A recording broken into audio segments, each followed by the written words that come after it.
नमस्कार, मैं श्रेया। शिक्षा की बात हर शनिवार के इस साप्ताहिक कार्यक्रम में आप सभी शिक्षक प्रेमियों का हार्दिक स्वागत करती हूँ।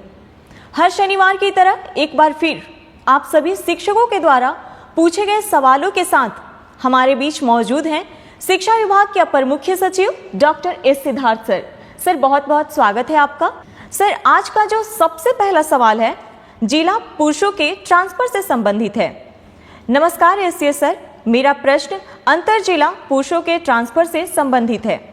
पिछले एपिसोड 13 में सर आपने कहा था कि केवल अंतर जिला महिलाओं का लिस्ट आना बाकी है, तो क्या अंतर जिला पुरुषों का ट्रांसफर नहीं होगा, और अगर होगा तो कब तक उम्मीद कर सकते हैं? देखिए, आपको जानकर ये होगा कि आज हम लोगों ने करीब 1,30,000 टीचर्स का हम लोगों ने विद्यालय में पोस्टिंग की प्रक्रिया शुरू की है। हम लोगों को करीब 1,90,000 आवेदन पत्र प्राप्त हुए थे और 1,30,000 का एक्चुअल स्कूल अलॉटमेंट शुरू हुआ है। ये पूरी प्रक्रिया करीब 15 दिन लगेगा और डीओ सब इसी में लगे हुए हैं। डीओ को ये काम दिया गया है और कर रहे हैं। ये बात मैंने कभी नहीं कहा कि पुरुषों का स्थानांतरण नहीं होगा, और जैसा कि आप आंकड़ों से देखते हैं कि करीब इसमें भी हम लोगों ने करीब 8 से 9,000 पुरुषों का नाम इसमें शामिल किया है, पुरुष टीचर। देखिए, जब भी स्थानांतरण किया जाता है तो 2-3 बातों का बहुत ध्यान रखा जाता है। इतनी बड़ी संख्या एक तो है, 1,90,000 है और आवेदन पत्र हैं। हम लोग 2-3 चीज़ें देखते हैं। पहले तो है वैकेंसी होनी चाहिए, जहाँ पे टीचर मांग रहे हैं वहाँ वैकेंसी होनी चाहिए। और दूसरा ये देखते हैं कि जो हमारा इंटर डिस्ट्रिक्ट जो स्टूडेंट टीचर रेशो है, मतलब जो छात्र और टीचर अनुपात है, उसको भी हम लोग ध्यान देते हैं।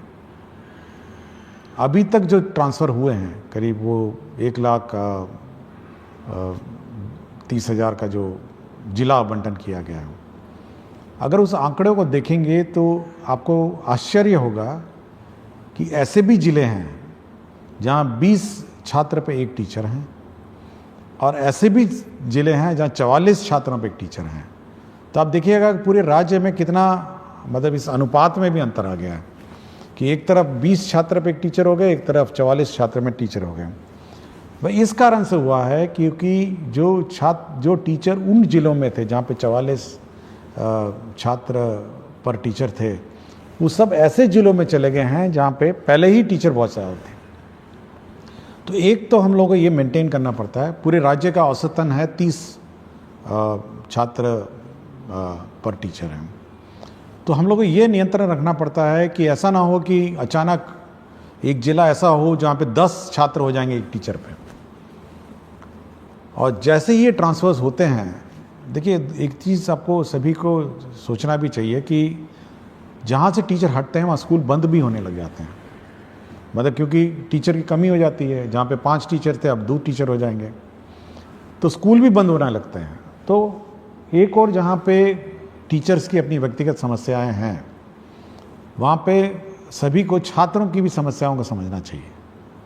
मतलब छात्र भी, मतलब जहाँ उसको 5 टीचर आज थे, जैसे ही वो टीचर स्थानांतरण होकर चले जाएंगे उसके बाद 2 टीचर बच जाएगा, और वही 5-6 क्लासेस जो हैं वो अब 2 टीचर पढ़ाएंगे। तो कितना कठिनाई छात्र को होगा। तो ये सब देखते हुए हम लोग करते हैं। फिर भी हम लोगों ने 1,30,000 टीचर्स अकोमोडेट किए हैं, और सबसे ज़्यादा जो हम लोग का प्रेशर है, जो सबसे ज़्यादा टीचर्स का स्थानांतरण का जो दबाव है, वो है पटना ज़िला में। और पटना ज़िला में इतना ज़्यादा दबाव है, ऐसा लगता है जैसे, मतलब एक अनुमान हम कहेंगे कि 15,000 टीचर जो हैं और पटना की तरफ जिला का ऑप्शन दे चुके हैं। तो इतनी बड़ी संख्या में जैसे ही 15,000 टीचर हम लोग अकोमोडेट करने की कोशिश करते हैं, तो आप अनुमान लगा सकते हैं कि मतलब स्टूडेंट और टीचर रेशो पूरे राज्य का कितना मतलब अजीब हो जाएगा। तो हम लोग कोशिश कर रहे हैं। हम लोग जहाँ जहाँ पुरुषों ने मांगा, जहाँ पर वैकेंसीज थी, जहाँ जहाँ टीचर्स कम थे, हम लोगों ने वहाँ ज़िलों में पुरुषों को भी हम लोगों ने अकोमोडेट किया। अभी उनके इनबॉक्स में दिख नहीं रहा होगा, 1-2 दिन में वो भी पुरुषों में भी दिख जाएगा। तो धीरे धीरे जैसे जैसे वैकेंसीज आती जाएंगी या हम लोग को दिखने लग जाएंगी, हम लोग करेंगे। तो मैंने कभी ये नहीं कहा कि पुरुषों का नहीं करेंगे, हम केवल यही एक कंस्ट्रेंट है कि हम लोग शिक्षक छात्र अनुपात देखते हैं और वैकेंसी देखते हैं, और जैसे जैसे होगा होगा। लेकिन टीचर्स को भी समझना चाहिए कि छात्रों पर क्या गुजरती है और कितना कष्ट हमारे छात्रों पर होता है। सर, अगला सवाल है, आदरणीय अपर मुख्य सचिव, शिक्षा विभाग पटना बिहार, ज्ञातव्य है कि आपके द्वारा गठित समिति के निर्देशानुसार पिछले अप्रैल माह में लगभग 17,000 के आसपास शिक्षकों के स्थानांतरण हेतु जिला आवंटित कर दिया गया है, परंतु विद्यालय आवंटन की प्रक्रिया अभी भी अपूर्णता की ओर है। महोदय, अनेकानेक शिक्षक व शिक्षिका के पुत्र व पुत्री का नामांकन नए सत्र में नए विद्यालय में होने हैं। विद्यालय आवंटन की प्रतीक्षा में टकटकी लगाए बैठे अनेक शिक्षक व शिक्षिका अपने पुत्र पुत्री और प्रतिपाल्य का नामांकन नहीं करा पा रहे हैं। महोदय से विनम्रता पूर्वक अनुरोध है कि जिन शिक्षक व शिक्षिका का जिला आवंटन हो चुका है उन्हें यथाशीघ्र विद्यालय आवंटित कराने की महती कृपा करें। आपका ही अपना सेवक। देखिए, ये ज़रूर है कि थोड़ा विलम्ब हुआ है सभी को अपना विद्यालय अलॉटमेंट का, लेकिन मैं चाहूँगा कि सभी शिक्षकों को इसकी प्रक्रिया की भी थोड़ी जानकारी देना चाहता हूँ कि किस प्रकार कितना कठिन होता है ये स्कूल आवंटन की प्रक्रिया। देखिए, अगर कोई नया टीचर आता है, जैसे TRE 3 आपने देखा होगा, हम लोगों ने प्रखंड मांगा और सबको अलॉट कर दिया। ये बहुत सिंपल प्रक्रिया है कि नया टीचर आया और उसको स्कूल में। लेकिन यदि कोई TRE 1 और TRE 2 जिसको पूर्व में पहले ही स्कूल आवंटित है और वो ऑलरेडी पदस्थापित है, स्कूल में संचालित है, उसका ट्रांसफ़र सबसे डिफिकल्ट काम है, क्योंकि उसको उस स्कूल से हटाना है, दूसरे स्कूल में ले जाना है, और 38 जिलों से टीचरों को चलना है, मतलब शिफ्ट होना है, और 38 जिलों में पोस्टिंग करना है। मतलब आप अगर उस शीट को देखेंगे, जब शीट देखते हैं तो बिल्कुल भयावह दिखता है कि 1,90,000 टीचर जो पूर्व में किसी व्यवस्था से पोस्टेड थे और अपने अपने ज़िलों में पोस्टेड थे, कोई भी ऑर्डर से, जिस भी ऑर्डर से हो, रैंडम कर दिया गया हो या अन्य है, उस पूरी व्यवस्था को जब हम लोग फिर एक बार रिकैलकुलेट करते हैं और ऑप्शन के हिसाब से 1,90,000 अभ्यावेदन में से हम लोग करीब 1,30,000 हम लोग निकाल पाए हैं। 1,30,000 का मतलब ये है कि 1,30,000 टीचर इधर से उधर जा रहे हैं, मतलब स्कूल से दूसरे स्कूल जा रहे हैं, ये टीचर उधर से उधर जा रहा है। तो इतनी कॉम्प्लिकेटेड जो प्रक्रिया है, और उसमें ये भी देखना है कि जो टीचर जब जा रहा है तो उसका रिप्लेसमेंट दूसरा टीचर कर रहा है नहीं कर रहा है। पता चला मैथ्स का टीचर चला गया एक स्कूल छोड़ के, दूसरा मैथ्स का टीचर पहुंचा नहीं, या फिर प्राइमरी में 5 टीचर में थे, 3 टीचर चले गए, पता चला 3 टीचर रिप्लेस नहीं हुए। तो एक किसी स्थापित व्यवस्था जिसमें पहले से ही किसी व्यवस्था में पोस्टिंग TRE 1 TRE 2 हो गया हो या अन्य जो पोस्टिंग हो गया हो, उस पूरे पोस्टिंग व्यवस्था को फिर से अभ्यावेदन के हिसाब से मतलब उनके प्लेस ऑफ पोस्टिंग को परिवर्तित करने में बहुत मेहनत लगता है, और ये केवल एक सॉफ्टवेयर के माध्यम से ही हो सकता है कि लोग अपना करेंगे।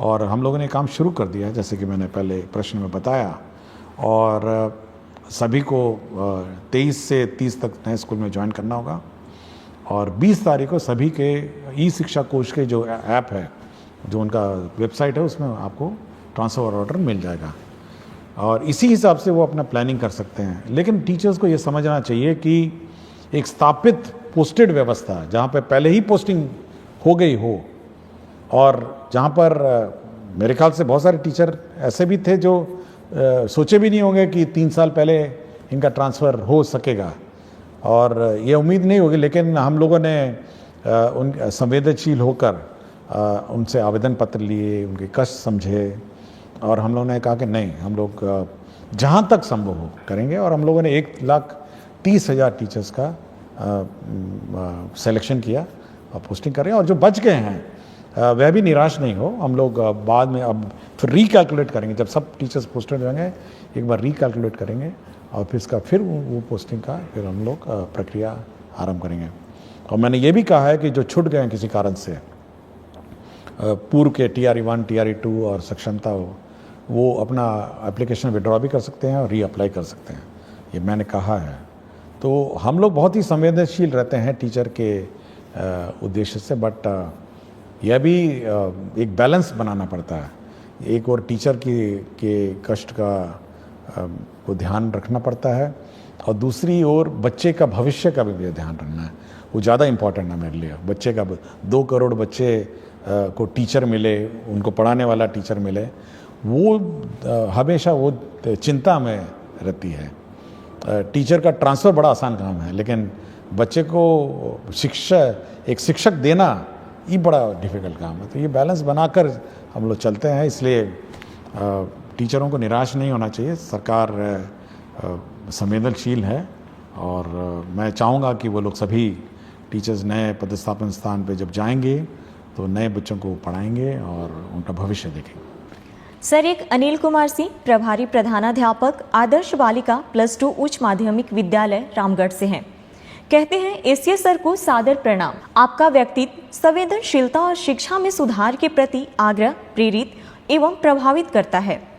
सर, मेरे 2 सवालों में प्रथम सवाल है कि क्या विद्यार्थियों को डीबीटी के माध्यम से राशि उपलब्ध कराकर बाजार से किताबों की खरीद की व्यवस्था की जा सकती है? सर, मेरे विद्यालय को पीएम श्री विद्यालय बना दिया गया है। दूसरा प्रश्न इसी से संबंधित है कि विभाग पीएम श्री विद्यालयों की व्यवस्था के संदर्भ में विभाग क्या सोच रखती है? देखिए, पहले किताबें छपती थी और विलम्ब होता था, और ऐसा भी हुआ कि सत्र शुरू हो गया, नवंबर में जाके किताबें में मिली हैं कुछ सालों में। लेकिन फिर सरकार ने सोचा कि चलिए डीबीटी कर देते हैं। देखिए, डीबीटी में एक बहुत बड़ी समस्या है। एक तो किताबें मिलना बाज़ार में, और समय पे इतनी सारी किताबें मिलना, मतलब आप समझ सकते हैं 2 करोड़ बच्चे हैं और बच्चों को किताब नहीं मिली, बाज़ार में भी किताब उपलब्ध नहीं हुई, पब्लिशर्स ने प्रिंट नहीं किया और बड़ी ख़राब किस्म की क्वालिटी की किताब मिली। ऐसे भी हुआ कि बच्चे पुरानी किताबें इधर उधर से बोरो करके लिए। लेकिन अब ये व्यवस्था है कि किताबों की छपना की प्रक्रिया जो है वो परिवर्तित हो गई है। आप देखेंगे, हम लोगों ने अब कल ही मेरी समीक्षा हुई और हम लोगों ने 1 अप्रैल 2025 में जो किताबें दी जानी है उसकी छपाई पर निर्णय अब कल ही हम लोगों ने ले लिया कि कल हम लोगों ने कहा कि नहीं, एक प्रक्रिया आरंभ की जाए और वो 1 अप्रैल 2026 में बंटनी है। तो आप सोच सकते हैं कि कितना लंबा प्लानिंग इसका होता है, ताकि हम लोग का ये है उद्देश्य है कि सत्र शुरू होने से पहले, मतलब 1 अप्रैल जो स्कूल क्लास शुरू होगी उससे पहले कम से कम 1 महीने पहले किताबें पहुंच जाएं।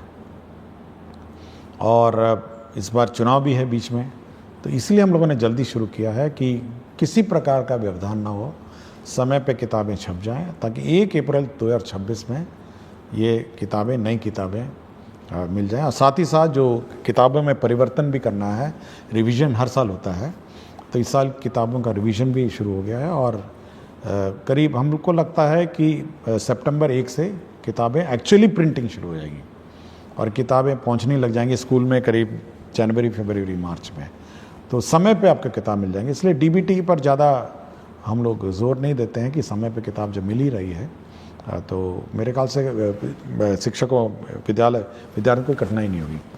दूसरा, उन्होंने कहा पीएम श्री। ये पीएम श्री जो विद्यालय हैं, ये भारत सरकार की सेंट्रली स्पॉन्सर्ड स्कीम है और इसके अंतर्गत जो स्कूल हैं उसको एक आदर्श स्कूल बनाना है। उसके बिल्डिंग कंप्लीट होने हैं, साथ ही इंफ्रास्ट्रक्चर का कंप्लीट होना है, इसके लेबॉर्ट्रीज कंप्लीट होने हैं, साथ ही साथ उसके म्यूज़िक, स्पोर्ट्स, सारे मतलब सभी उसके आयाम उसका कंप्लीट करने हैं।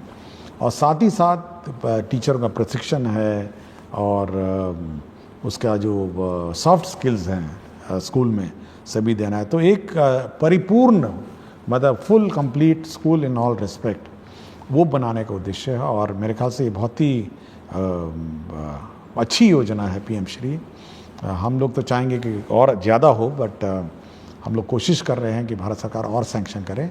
लेकिन इस साल काफ़ी संख्या में पीएम श्री स्कूल सैंक्शन हुए हैं और इसका इम्प्लीमेंटेशन उन्होंने शुरू कर दिया। अगला सवाल डॉक्टर संतोष कुमार राणा एवं समस्त विख्यातागण डायट रामबाग मुजफ्फरपुर से। कहते हैं, महोदय सादर नमस्कार।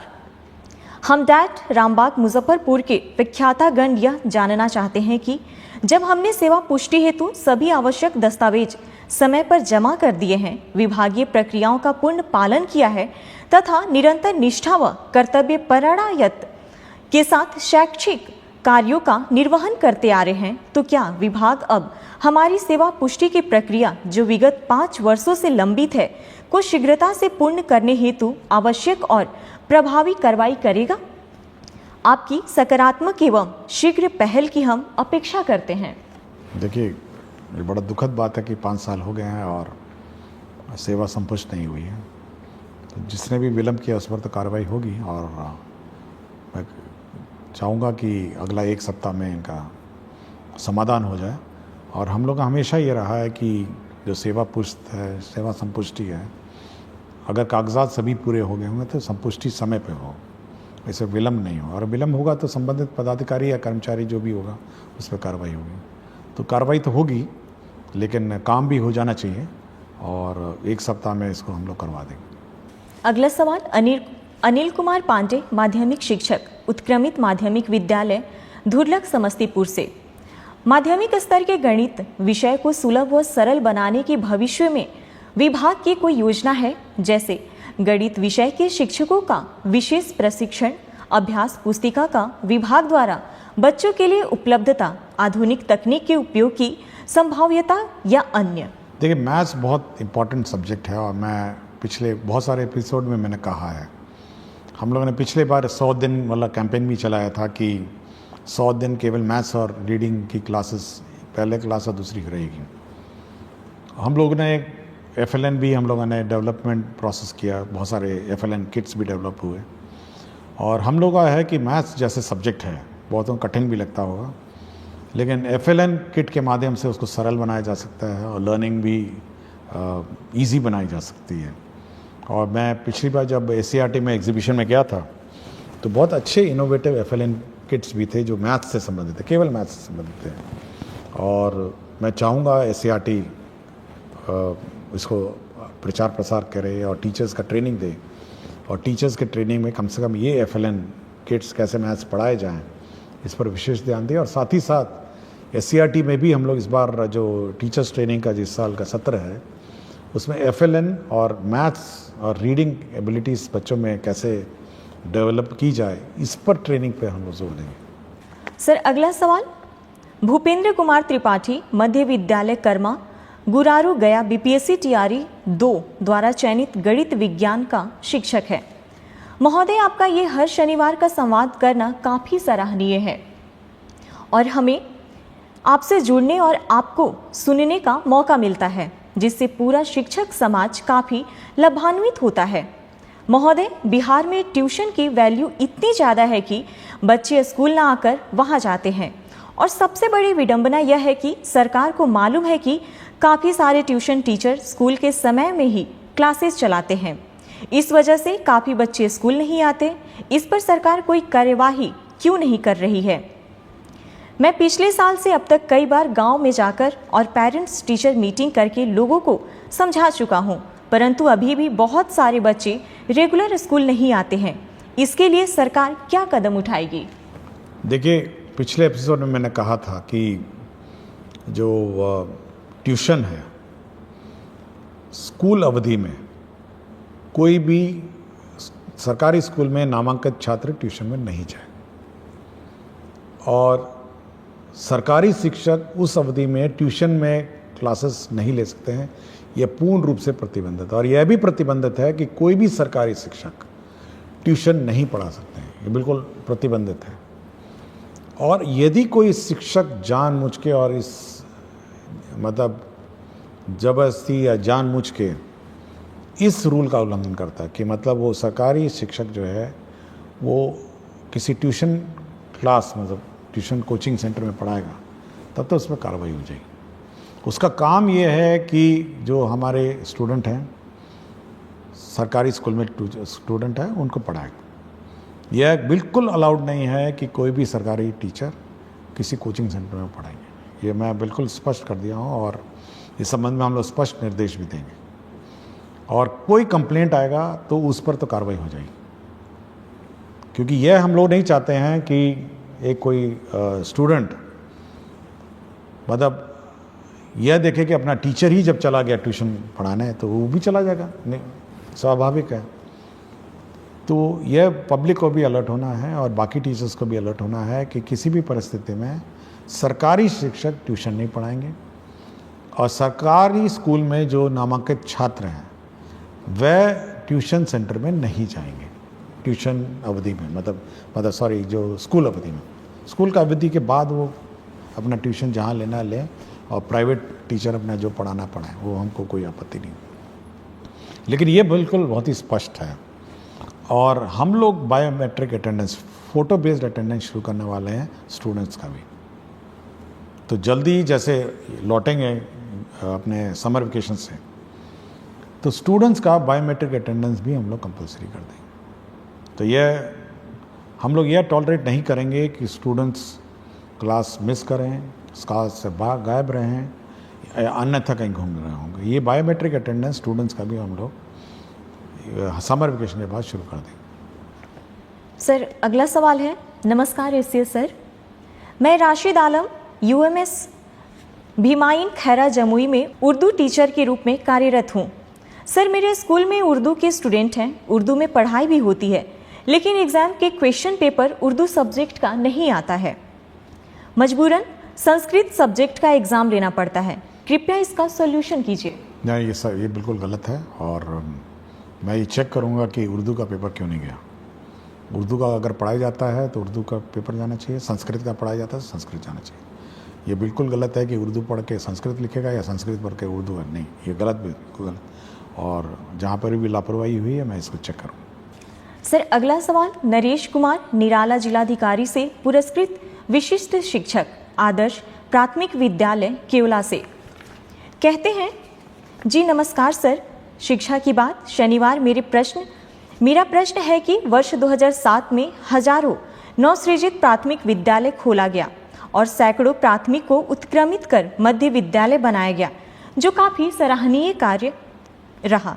अभी भी बहुत से ऐसे पंचायत है जहां नवसृजित प्राथमिक विद्यालय खोलने की अति आवश्यकता है और ऐसे कुछ प्राथमिक विद्यालय भी हैं जिसे उत्क्रमित कर मध्य विद्यालय बनाने की जरूरत है। कई ऐसे उच्च माध्यमिक विद्यालय 7 वर्ष पूर्व बनकर तैयार है, लेकिन अभी भी उस भवन में कक्षाएं संचालित नहीं हो रही है। जैसे सुपौल जिला के छातापुर प्रखंड के उत्क्रमित उच्च माध्यमिक +2 विद्यालय भीमपुर का 3 मंजिला भवन, जो लगभग 7 वर्ष पूर्व बनकर तैयार है, लेकिन आज भी उसमें पढ़ाई नहीं हो रही है। सरकार और विभाग नए प्राइमरी स्कूल खोलने और कुछ प्राइमरी स्कूल को मध्य विद्यालय में उत्क्रमित करने और भवन बने उच्च माध्यमिक विद्यालय में कक्षा संचालित करने पर क्या विचार रखती है? देखिए, जो स्कूल की बात कर रहे हैं जहाँ बिल्डिंग बन के तैयार है और संचालित नहीं हो, मैंने डीओ से बात की और डीओ ने कहा कि क्योंकि जिस कारण से जब हेडमास्टर को आदेश दिया गया था उसने वहाँ अपना स्कूल शिफ्ट नहीं किया, जिसके कारण से डीओ पे जो हेडमास्टर है उस पर कार्रवाई भी हुई। और मेरा बिल्कुल स्पष्ट है, जो डीओ ने कहा कि वहाँ पे पानी जमता है या रोड का कोई इश्यूज़ है, उसने बहुत सारे कारण बताए, तो मैंने उसको स्पष्ट कहा है कि सोमवार से स्कूल शुरू हो जाना चाहिए और सोमवार से क्लास का संचालन स्कूल में हो जाना चाहिए। मैंने बिल्कुल स्पष्ट कहा है और अगर नहीं होगा तो मैं डीओ पे कार्रवाई कर दूँगा। तो ये बिल्कुल स्पष्ट है कि अगर स्कूल बनकर तैयार होगा तो शुरू हो जाना चाहिए और क्लास से शुरू हो जानी चाहिए। कोई कारण नहीं होना चाहिए कि वहाँ स्कूल नहीं हो। दूसरा है कि हम लोग अभी भी बहुत सारे कई जगह दिखते हैं कि प्राइमरी स्कूल का अभाव है। अभी हाल ही में मैं नवादा गया था, तो जो कोडरमा का बॉर्डर है, ज़िले हैं पहाड़ों पे, कुछ लोग वहाँ से आए थे और वो अपने गांव में प्राइमरी स्कूल की मांग कर रहे थे कि भाई हमारे यहाँ स्कूल होना चाहिए। तो ऐसे सब क्षेत्र जहाँ पे प्राइमरी स्कूल पहाड़ी इलाके हैं और जहाँ पे 1 किलोमीटर से कम दूरी वाले क्षेत्र हैं, तो हम लोग उस जितने भी ऐसे रिमोट लोकेशंस हैं और जहाँ पर प्राइमरी स्कूल नहीं है, तो जो सरकारी नॉर्म है, हम लोग का सरकारी नॉर्म है और हम लोग का सरकार का लक्ष्य है कि प्राइमरी स्कूल्स हों, और जहाँ पर भी बच्चे ज़्यादा हैं या हर पंचायत में हम लोगों ने ऑलरेडी हाई स्कूल में उत्क्रमित कर दिया है, और कोशिश करेंगे कि प्राइमरी स्कूल को भी हम लोग कम से कम मिडिल स्कूल में उत्क्रमित करेंगे। सर अगला सवाल कहते हैं, मेरा नाम संतोष कुमार, ग्राम पोस्ट सरौनी कला, थाना बिहारीगंज, प्रखंड ग्वालापारा, मधेपुरा जिला से हूँ। शिक्षा के क्षेत्र में किए गए आपके उत्कृष्ट कार्य को सादर प्रणाम सर जी। जब से बिहार में शिक्षा का पद आप और के पाठक सर जी संभाले हैं, तब से बिहार में शिक्षा के क्षेत्र में काफ़ी सुधार हुआ है। मुझे आप पर बहुत गर्व है सर जी। महोदय से मेरा प्रश्न यह है कि जिस प्रकार से बच्चों को सर्वांगीण विकास के लिए खेलकूद एवं कला प्रशिक्षण भी अनिवार्य है, जिसमें बच्चों को खेल तो कराया जाता है किंतु कला नहीं सिखाया जाता है, जबकि शिक्षा और कला एक दूसरे का पूरक है। इस प्रकार सर जी से मेरा इच्छा यह है कि जून महीने में जो ग्रीष्मकालीन 20 रोज विद्यालय बंद रहेंगे, तो उस बीच में बेरोजगार कलाकार के द्वारा कला प्रशिक्षण, चित्रकला, मूर्तिकला, हस्तशिल्प, पेपर क्राफ्ट दिया जाए, तो बच्चों चिलचिलाते धूप से बचे रहेंगे और कला भी सीखेंगे। एक बार फिर आप मुख्य सचिव डॉक्टर एस सिद्धार्थ सर जी से सादर प्रार्थना है कि बेरोजगार कलाकार को कुछ मानदेय पर ग्रीष्मावकाश विद्यालय में कला प्रशिक्षण शुरू करने की कृपा की जाए। पूरा ईमानदारी के साथ प्रशिक्षण देंगे। इस मानदेय से हम जैसे गरीब कलाकार की आगे पढ़ाई जारी रह सके। मेरे घर की जिम्मेदारी मेरे ऊपर है। मेरे पिताजी पैर से विकलांग हैं। मेरा इच्छा है कि हम ललित कला शिक्षक बने। नहीं, सुझाव तो बहुत अच्छा है, और स्कूलों में संपर्क कैंप, टीचर्स तो सब छुट्टी पे चले जाएंगे, और जैसे कि मैंने कहा कि सभी लोग अपना ग्रीष्म अवकाश में जाएंगे, लेकिन इस प्रकार के जो स्थानीय लोकल कलाकार हैं समर कैंप्स ज़रूर चला सकते हैं गांव में। और हम लोग कुछ प्लान आउट करते हैं कि हम लोगों ने कुछ NGOs को भी कहा है समर कैंप्स चलाने को, और एक व्यवस्था विकसित करते हैं कि बाकी गांव में भी कला, म्यूज़िक, डांस और स्पोर्ट्स का समर कैंप्स चले, और आर्ट और क्राफ्ट का भी कुछ कोशिश करते हैं। लेकिन आइडिया अच्छा है और सुझाव अच्छा है, इस पर मैं कुछ वर्कआउट करता हूँ। एक सवाल है सर, नमस्ते। मैं शशिकांत कुमार, प्राथमिक विद्यालय ताती टोला, बभन गामा, जिला खगड़िया से में 2014 से शिक्षक के रूप में कार्यरत हूँ। मुझे समाज सेवा करना अच्छा लगता है। सरकार के द्वारा किसी प्रकार की योजना सरजमी तक लाना एक कठिन परिश्रम है। बदलते समय में हर व्यक्ति अपने निजी स्वार्थ के कारण सरकार के द्वारा महत्वाकांक्षी योजना को लोगों तक नहीं पहुंचा पाते हैं। सर, अब मैं राष्ट्रीय शिक्षा नीति 2020 में प्रथम कक्षा से नीचे 2 कक्षा का संचालन करने की चर्चा है, जिसमें आंगनबाड़ी प्रत्येक वार्ड में संचालित किया जाता है, और आंगनबाड़ी में 2 महिला स्टाफ सेविका और सहायिका होते हैं। छोटे बच्चों का प्रथम स्कूल आंगनबाड़ी ही होते हैं, परंतु मध्यम वर्ग के बच्चे प्ले स्कूल जाते हैं। आंगनबाड़ी में 2 महिला स्टाफ, सेविका और सहायिका का कार्य।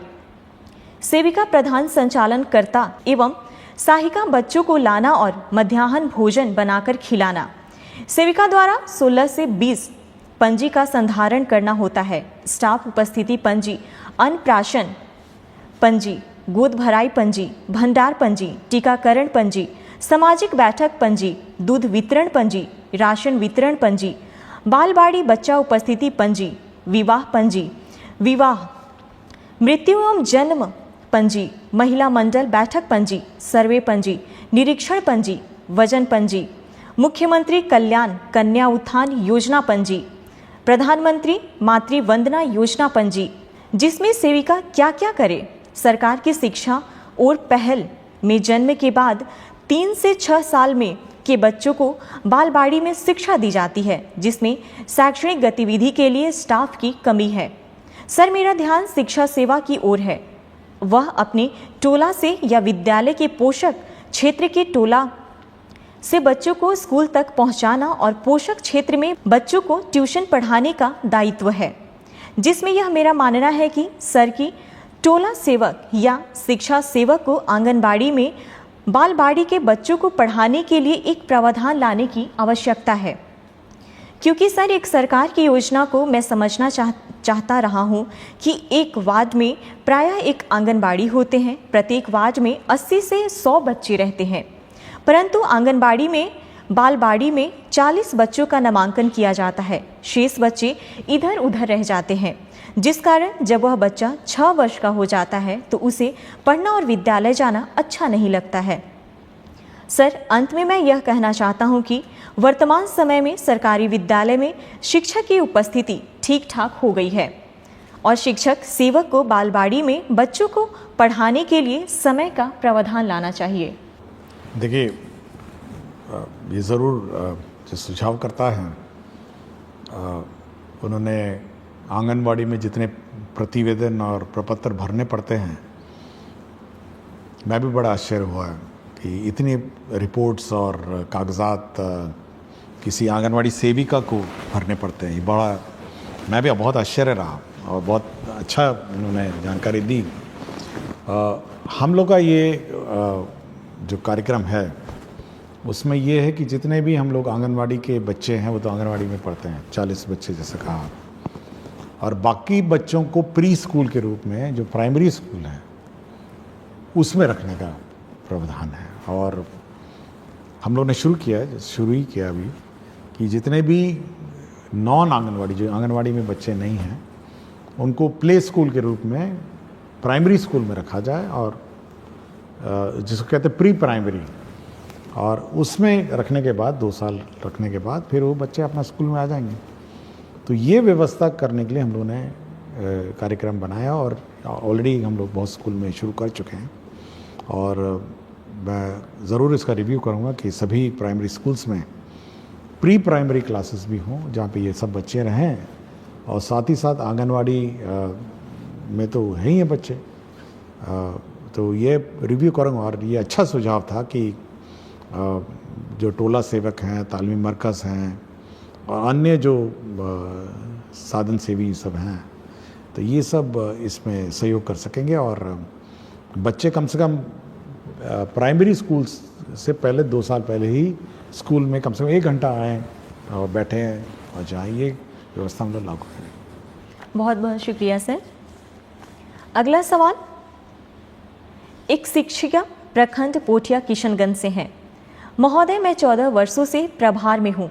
आए दिन बच्चों की उपस्थिति बढ़ाने के लिए नए नवाचार करती रहती हूँ, परंतु सहायक शिक्षकों द्वारा विद्यालय में कभी उपस्थिति को लेकर गंभीरता नहीं दिखाई देती है। क्या बच्चों के उपस्थिति की जिम्मेदार केवल प्रधान शिक्षकों की है?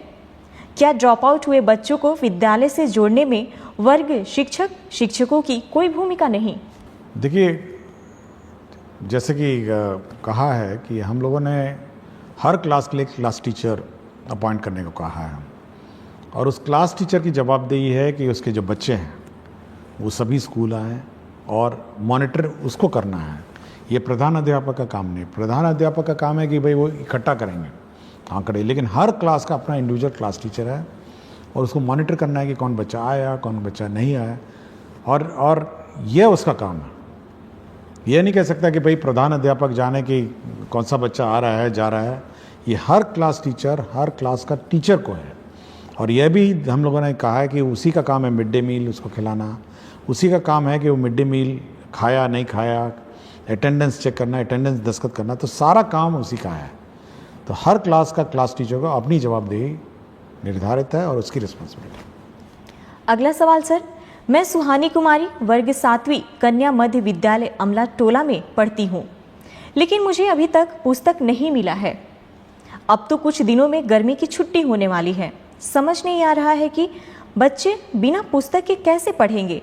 सिद्धार्थ सर से मेरी विनती है कि हम बच्चों को जल्द से जल्द पुस्तक प्राप्त करवाएं। देखिए, मुझे जब प्रश्न आया था तो मैंने टेक्स्ट बुक कॉर्पोरेशन में बात की और डीओ पटना से भी बात की, और देखिए समय पे किताब हम लोगों को उपलब्ध कराना था।